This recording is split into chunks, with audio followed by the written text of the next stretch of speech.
Welcome to Daily Current Affair. Today is 9th of March 2023. The question is Uttarakhand CM Dhami announced the launch of self-employment scheme for that is B single women. तो जो उत्तराखंड है उसके जो CM है उनका नाम है पुष्कर सिंह धामी। उन्होंने अनाउंस किया है कि हम एक स्कीम लॉन्च करेंगे जो कि सेल्फ एम्पावरमेंट देंगी किसको, सिंगल वीमेंस को। ठीक है, the chief minister of Uttarakhand Pushkar Singh Dhami has announce the launch of मुख्यमंत्री, आपने ये याद रखना है, मुख्यमंत्री एकल महिला स्वरोजगार योजना। ठीक है, जो ये वाली स्कीम है स्वरोजगार योजना, ये है उत्तराखंड की। ठीक है, in the state and the end of the women empowerment and safety week. तो वीमेन जो स्टेट का, जो उत्तराखंड का women empowerment and safety week था, उसका समापन समारोह था। तो वहाँ पे उत्तराखंड के जो चीफ मिनिस्टर है पुष्कर सिंह धामी, उन्होंने मुख्यमंत्री एकल महिला स्वरोजगार योजना को लॉन्च किया। ठीक है, इसमें क्या होगा, इसमें जो महिलाएं होंगी, जो एकल महिलाएं होंगी, जो सिंगल वीमेंस होंगी, उनको क्या दिया जाएगा, स्वरोजगार दिया जाएगा, रोजगार दिया जाएगा। स्वरोजगार का मतलब ये होता है कि घर में ही उनको कुछ बनाने के लिए दिया जाएगा, उनको स्किल प्रोवाइड कर दिए जाएंगे और उसके अकॉर्डिंगली वो अपनी कोई चीज़ें बनाएंगे और उसको क्या करेंगे, बाहर बेचेंगे। ठीक है, जो रिमोट विलेजेस में वीमेंस रहती हैं, ठीक है, वो अभी भी कुछ ना कुछ बनाती रहती हैं, जैसे रूरल इकोनॉमी को वो इंक्रीज़ करती रहती है, लाइक बास्केट बनानी, लाइक फूल्स वगैरह, फूल वगैरह, फूलों का कोई बिजनेस है, ठीक है, बास्केट वगैरह का कोई बिजनेस है। तो इस तरह का वो अपने आप कुछ ना कुछ काम जो है वो करती रहती है। इस तरह के कामों के लिए उनको क्या देना है, एक तरह का स्किल देना है ताकि वो अपना रोजगार बना सकें। Through their skill potential womens are providing strength to the economy and their families. तो अब उत्तराखंड के बारे में जानते हैं। उत्तराखंड फाउंड हुआ था 9 नवंबर 2000 को, जो कि पहले ये पार्ट था यूपी का। तो 2000 में ये क्या हो गया था, अलग हो गया और इसका नाम रखा था उत्तरांचल इसका नाम था। और उसके बाद इसका नाम चेंज होके क्या हो गया, उत्तराखंड। उत्तराखंड के चीफ मिनिस्टर है पुष्कर सिंह धामी। उत्तराखंड की ऑफिशियल ट्री है रोडेंड्रम एंड एबोरियम। ठीक है, उत्तराखंड की कैपिटल है देहरादून विंटर्स की और गैरसैंण समर की। तो आपने याद रखना है, मुख्यमंत्री एकल महिला स्वरोजगार योजना किस स्टेट की योजना है, वो है उत्तराखंड की योजना। Who has been named as first Indo-American women justice of district court in United States, that is A Tejal Mehta. तो ये है तेजल मेहता। ये क्या बनी है, ये फर्स्ट इंडो अमेरिकन। ठीक है, इनके जो पूर्वज थे वो इंडिया के थे और ये बॉर्न हुई है, सिटीजन भी ये कहाँ की है, अमेरिका की है, तभी इनको बोलते हैं इंडो अमेरिकन। तो ये पहली इंडो अमेरिकन वीमेन बनी है, ठीक है, जो कि जस्टिस बनी है, जज बनी है, कहाँ की, डिस्ट्रिक्ट कोर्ट, जो यूनाइटेड स्टेट में जो डिस्ट्रिक्ट कोर्ट है वहाँ की। तो तेजल मेहता नाम है इनका, इंडियन अमेरिकन वुमेन जज who promised to make a real impact to the community and that treat people with compassion, has taken oath as the first judge। ठीक है, पहली जज बनी है जो कि इंडो अमेरिकन उसकी है, इंडो अमेरिकन है। ठीक है, of the district court in United state. ठीक है, स्टेट कौन सी है, मैसाचुसेट्स स्टेट्स के अंदर क्या है, एक अय्यर डिस्ट्रिक्ट है। ठीक है, अय्यर डिस्ट्रिक्ट है, उसकी जो कोर्ट है वहाँ की ये जज बनी है। ठीक है, तो ये पहली इंडो अमेरिकन वीमेन जस्टिस है किसी भी डिस्ट्रिक्ट कोर्ट की यूनाइटेड स्टेट के अंदर। ठीक है, तो she has served as an associate justice. तो इसी कोर्ट में, जिस कोर्ट में ये जस्टिस बनी है ना, जिस कोर्ट में ये जज बनी है, उसी की ये एसोसिएट जस्टिस भी रह चुकी है। ठीक है, और ये born to a chemist father. तो इनके जो पिता हैं वो एक केमिस्ट हैं और मदर जो है वो हॉस्पिटल में काम करती थी। ठीक है, उनकी ये संतान है और ये सिटीजन है कहाँ की, यूएसए की सिटीजन है, बट इसके जो पूर्वज थे, दादा वगैरह थे, वो इंडियन सिटीजन थे। ठीक है, अब नहीं है, थे, तभी इनको इंडो अमेरिकन बोलता है। ठीक है, और इन्होंने बैचलर की डिग्री कहाँ से प्राप्त की है, university of Notre Dame in 1997। HCL technologies partners with dash dash to bring quantum computing to the clients. जो क्वांटम कंप्यूटिंग है वो क्लाइंट्स तक ले जाने के लिए HCL टेक्नोलॉजी जो है वो किसके साथ इन्होंने पार्टनरशिप की है, माइक्रोसॉफ्ट के साथ इन्होंने पार्टनरशिप की है। तो डोमेस्टिक इंफॉर्मेशन IT ठीक है, domestic information technology services firm, उसका नाम है HCL टेक्नोलॉजी। ठीक है, डोमेस्टिक IT सर्विसेज प्रोवाइड करता है, मतलब कि किसी देश में अगर डोमेस्टिक इंफॉर्मेशन टेक्नोलॉजी की सर्विसेज जो प्रोवाइड करनी है वो कौन प्रोवाइड करता है, वो प्रोवाइड करता है HCL टेक्नोलॉजीज। ठीक है, इन्होंने पार्टनरशिप किसके साथ की है, इन्होंने पार्टनरशिप की है अज्यूर क्वांटम के साथ। ठीक है, अज्यूर जो क्वांटम है ये किसकी फॉर्म है, ये माइक्रोसॉफ्ट की फॉर्म है। ठीक है, आपको पता है कि माइक्रोसॉफ्ट के क्या बनते हैं, बहुत सारे सॉफ्टवेयर्स बनते हैं, ठीक है, जो आप लैपटॉप्स में यूज़ करते हैं। ठीक है, और माइक्रोसॉफ्ट की एक ब्रांच है, उनका नाम है एज्योर क्वांटम। ठीक है, उनका मेन काम क्या है, उनका मेन काम ये है कि उन्होंने क्वांटम कंप्यूटर्स बनाने हैं। क्वांटम क्या होता है, लाइट कंप्यूटर। ये लाइट के कंप्यूटर नहीं होते, इसका मतलब ये होता है कि जो कंप्यूटर्स हैं उसमें जो भी प्रोसेसिंग होगी ना, जो हमारे नॉर्मल कंप्यूटर्स होते हैं उसमें प्रोसेसिंग किसके थ्रू होता है, इलेक्ट्रिकल सिग्नल के थ्रू होता है। बट इन कंप्यूटर्स में क्या होगा, जो प्रोसेसिंग होगी, जो भी कम्युनिकेशन होगा वो लाइट की फॉर्म में होगा। ठीक है, लाइट की फॉर्म में होगा, नॉट इन इलेक्ट्रिक होंगे, इसमें लाइट सिग्नल होंगे। ठीक है, और लाइट सिग्नल का एडवांटेज ये है कि ये सिक्योर होते हैं, बहुत ही ज़्यादा सिक्योर होते हैं, और दूसरा ये होता है कि बहुत ही ज़्यादा स्पीड होती है इनकी। अगर इनकी स्पीड ज़्यादा होगी, प्रोसेसिंग की स्पीड ज़्यादा होगी, तो इसका मतलब क्या है, हम अर्थमेटिकल कैलकुलेशंस और जितनी भी कैलकुलेशन है कंप्यूटर के अंदर वो बहुत ही फास्ट कर सकते हैं, उसको बोलते हैं हम क्वांटम कंप्यूटर्स। तो क्वांटम कंप्यूटर्स कौन बनाते हैं, एज्योर क्वांटम बनाते हैं। इन्होंने डील किसके साथ की है, HCL टेक्नोलॉजीज के साथ डील की है। क्यों डील की है, ताकि हम जो क्वांटम कंप्यूटिंग के जो स्किल्स हैं, क्वांटम कंप्यूटिंग की जो टेक्नोलॉजी है वो हम क्लाइंट्स तक ले जा सकें। ठीक है, तो यही एक मेन है, तो आपने याद रखना है HCL टेक्नोलॉजी और माइक्रोसॉफ्ट ने आपने क्या किया है, पार्टनरशिप की है। Who has been appointed as new Controller General of Accounts। ठीक है, Controller General of Account that is CGA of India कौन है आजकल, दैट इज़ SS दुबे। तो SS दुबे जी ने क्या कर दिया है, उनको new controller general of accounts जो है वो बनाया गया है। अब कंट्रोलर जनरल ऑफ अकाउंट का काम क्या होता है, कंट्रोलर जनरल ऑफ अकाउंट का काम होता है कि जितने भी अकाउंट सिस्टम होते हैं यूनियन गवर्नमेंट के, जो सेंट्रल गवर्नमेंट होती है ना, उसके जितने भी अकाउंट सिस्टम होते हैं, कितना खर्चा हुआ, कितना आपने कहाँ पे इन्वेस्ट करना है, कितना कहाँ पे खर्चा हुआ, तो ये सारे की सारी जो सबमिशन है, सारे के सारा जो डाटा है वो कौन रखता है, वो रखता है CGA अपने पास। CGA इनका हेड होता है, इसके अंडर बहुत सारी एक टीम होती है, बहुत ही टेक्निकल टीम होती है। ठीक है, सारा का सारा काम ये टेक्निकल टीम करती है, और जिसको हेड करता है वो करता है CGA, that is controller general of accounts. तो ये 28th CGA बन गए हैं इंडिया के। ठीक है, तो जो दुबे हैं वो आपको पता ही है कि ये जितने भी हाई पोस्ट के लोग होते हैं, कंट्रोलर जनरल ऑफ अकाउंट्स वगैरह, तो वही Indian civil services account services, मतलब कि IAS या UPSC इन्होंने क्लियर किया होता है। ठीक है, तो ये इस तरह के थे। इन्होंने भी इंडियन सिविल अकाउंट सर्विसेज जो इन्होंने पास किया था 1989 में। ठीक है, ICAS ऑफिसर थे ये। ठीक है, तो उसके बाद क्या बने थे ये, chief controller accounts in ministry of housing and urban affairs में बने थे। उसके बाद department of industrial policy and promotion में भी ये क्या बने थे, चीफ कंट्रोलर अकाउंट्स।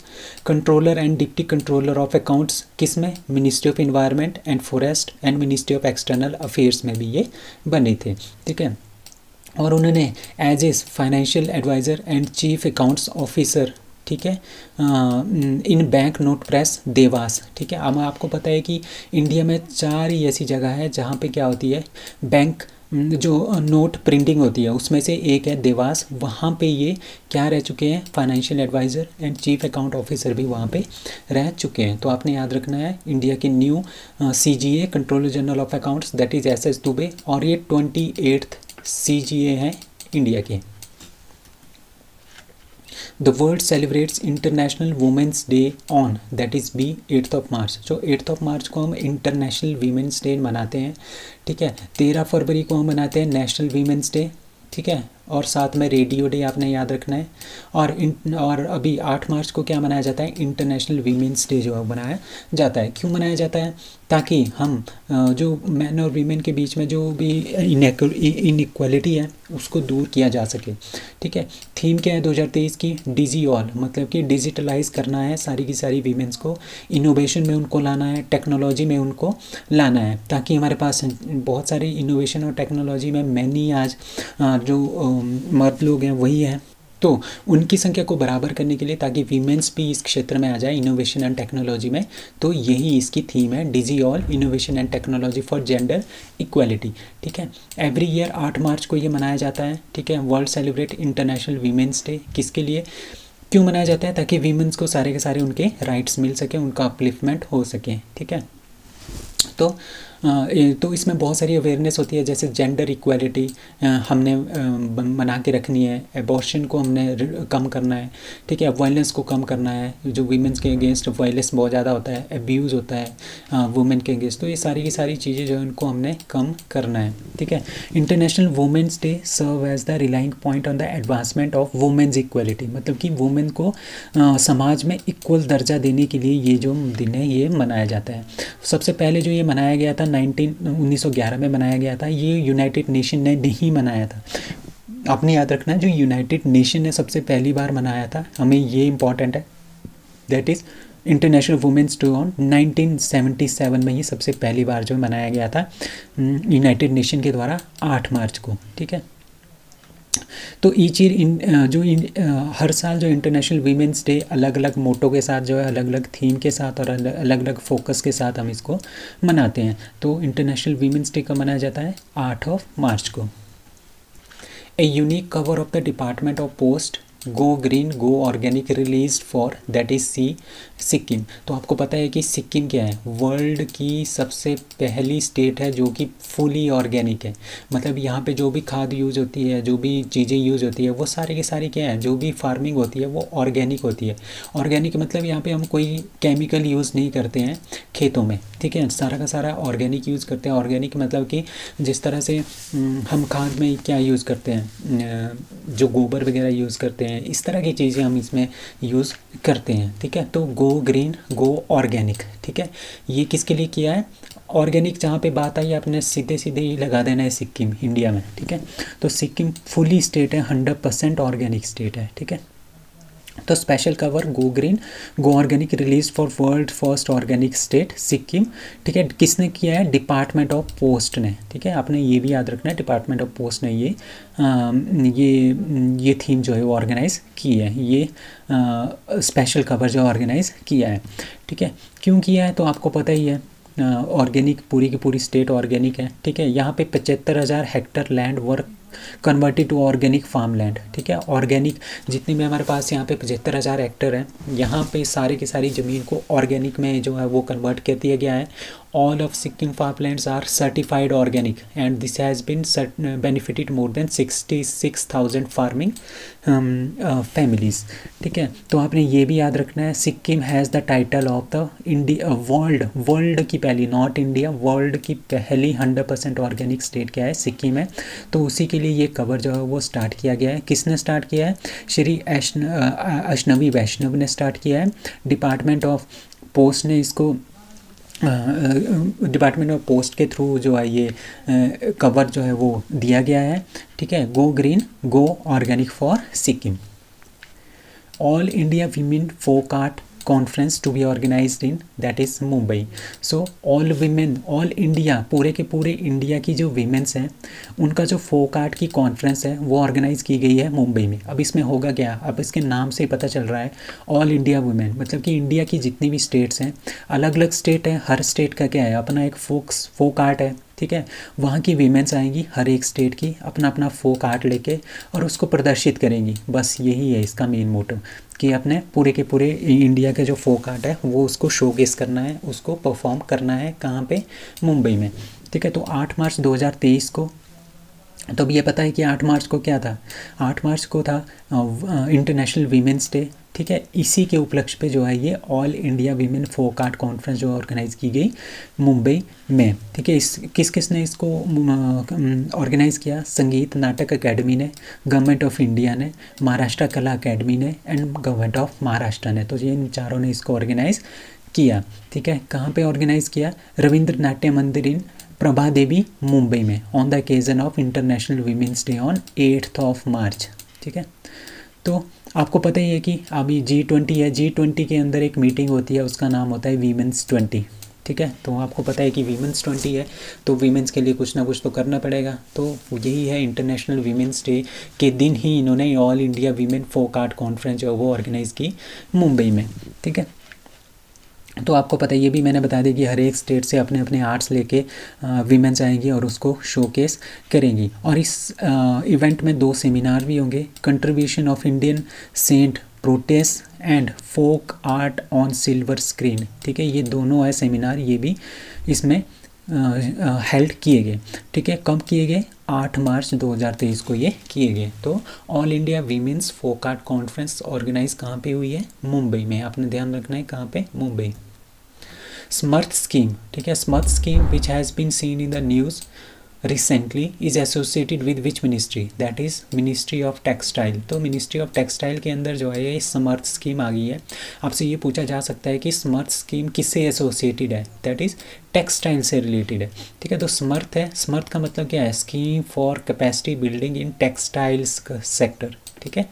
तो ये है समर्थ।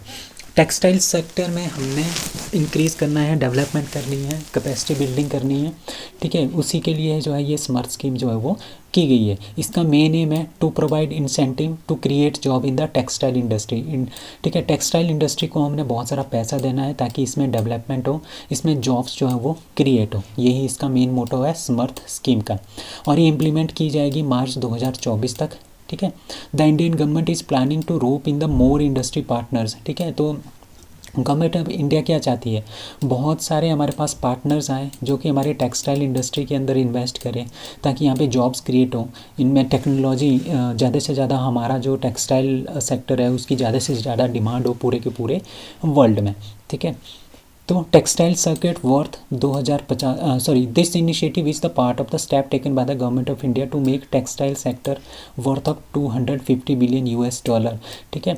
मतलब कि हमारे पास जो गवर्नमेंट ऑफ इंडिया है वो क्या चाहती है? हमारा जो टेक्सटाइल सर्किट है, टेक्सटाइल सेक्टर है, वो $250 बिलियन जो है वो कमा सके एक ईयर में, ठीक है। तो हमारा ये टारगेट है। तो इसी को पूरा करने के लिए स्मर्थ स्कीम जो है वो ऑर्गेनाइज की गई है, स्टार्ट की गई है by ministry of textile. So that's all for today, thank you.